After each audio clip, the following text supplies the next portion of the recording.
Voilà, j'ai libéré complètement mon hangar. J'ai déplacé là le big bag de terre parce que c'est un big bag qui me sert à caler les vaches qui peuvent pas se relever. Donc j'ai complètement libéré là le hangar. Et maintenant, à part la roue là,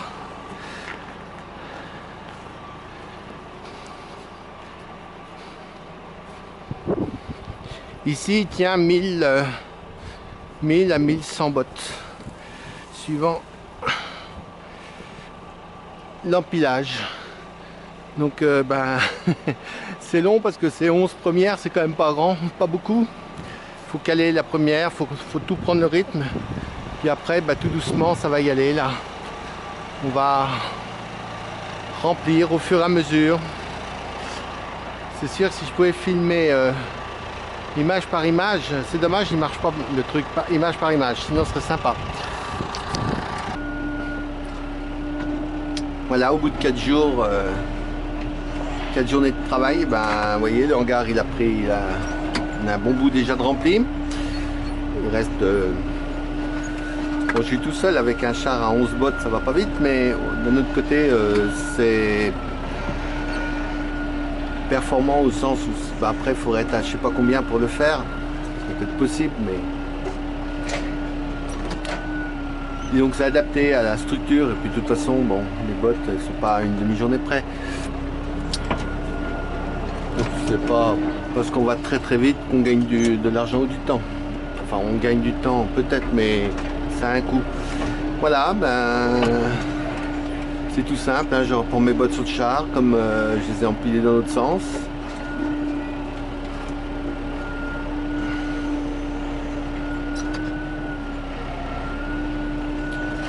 J'ai une dent qui a été tordue, je comprends pas comment parce que je me souviens pas de l'avoir tordue. Et maintenant elle va un peu en biais, c'est un peu compliqué pour reprendre les bottes. Mais bon, je vais y arriver. Là les vaches, il y a une vache en chaleur, c'est odieux, elles n'arrêtent pas de tourner depuis ce matin. Faire l'aller-retour dans le pré, c'est un peu pénible. Enfin bon, c'est comme ça.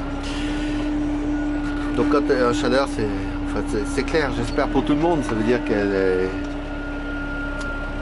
pourrait être fertilisée s'il y avait un taureau, et elle sera avec un taureau. Donc voilà, je monte en 4 avec les dents là, mais c'est très juste. Et puis Julien avec le télescopique est venu 2 fois. J'avais préparé tout mon chantier pour que pas perdre de temps. Là, je suis en équilibre là, ça va pas. Il faut que je repousse. Ça m'ennuie un peu là. Elle n'est pas mise comme je veux. Là, celle-là. Donc j'ai trié mon foin, là les 2 dernières je vais les mettre de l'autre côté en attente parce que devant là je voudrais mettre, j'ai 32 bottes de trèfle, de super foin avec beaucoup de trèfle et je voudrais les mettre là dans la prochaine travée parce que quand il faut à la fois que ce soit accessible et que je puisse ramasser du foin autour, donc il faut que les travées autour soient libres. Cette botte là je l'ai laissée debout parce qu'il me semble au moment où je l'ai faite que j'avais un peu moins de ficelle, je m'étais un peu loupé sur la ficelle, donc comme je suis pas sûr de moi, je la mets là-bas pour être sûr qu'elle ne s'abîme pas, éviter de la manipuler trop souvent. Voilà, et puis l'autre botte dessus et ça va rouler. Mais là c'est du foin excellent celui-là aussi, donc j'ai juste un foin qui est peut-être un petit peu moins bon, qui est stocké là-bas au fond, mais il est accessible par le côté du hangar, donc l'hiver en fait j'aurai accès au très bon foin devant, au bon foin tout le temps et au foin dit un petit peu moins bon par derrière au cas où. Voilà, ça va me permettre de donner en fonction des lots, des vélages et tout ça. Et voilà, encore un. Il me reste 4 bottes à aller chercher au bout de Velve. J'ai déjà dû en rentrer de l'ordre de 460, 480, j'en sais rien de toute façon. Donc ces bottes là sont en attente parce qu'après je les ramènerai devant. En fait je ne vais pas en avoir tant que ça à ramener devant d'ailleurs. Mais bon, on verra bien. Faire les choses comme il faut.